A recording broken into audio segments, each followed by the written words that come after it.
I started running 6.5 years ago. I ran a 5K, was kind of challenged by that. And as I ran longer and longer, I enjoyed it more and more.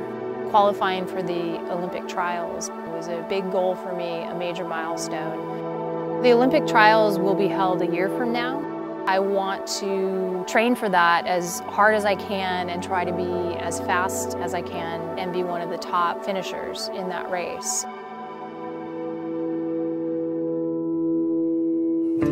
My name is Jaymee Marty and I work for the Nature Conservancy. I'm an ecologist working in the Central Valley and Mountains region in California.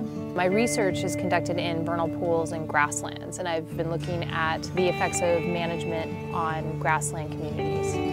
A vernal pool is a type of wetland that occurs in California's grasslands. And during the wet winters, these pools fill with water for a brief period of time.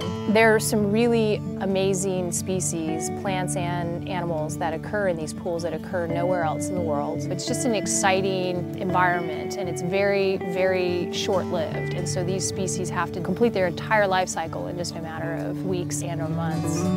I had a question about how to manage the vernal pools, and I wanted to answer it, and that's why I do science, because I really love the ability to set up an experiment, collect data with the sole focus of answering a question, and that's really fun.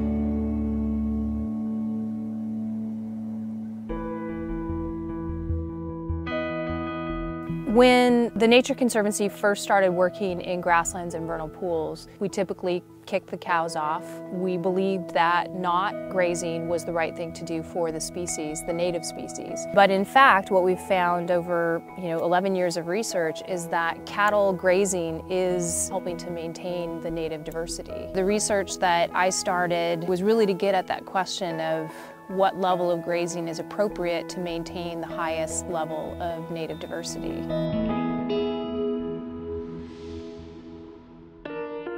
I'm very driven by answering questions, and it's the same thing with my running. I've found that I can be very analytical with that. I try to figure out how to become a faster runner. It's sort of that analytical approach and problem-solving component, I think, that attracts me. Testing my limits as well as finding out how fast I can become. In vernal pools, I really enjoy seeing it change day to day, week to week, and my running, I'm able to go out into natural landscapes and see the same thing, seeing the seasons change and seeing the natural process on a daily basis and how it's changing. The Nature Conservancy, when we started thinking about landscape scale conservation, we saw vernal pools as being a great opportunity to preserve native habitat. We've certainly learned in the research that I've been conducting that management is critical. When I see ranchers talking about protecting vernal pools and how important they are, I realize that the message is getting out, and the work that the Nature Conservancy is doing is making a big difference.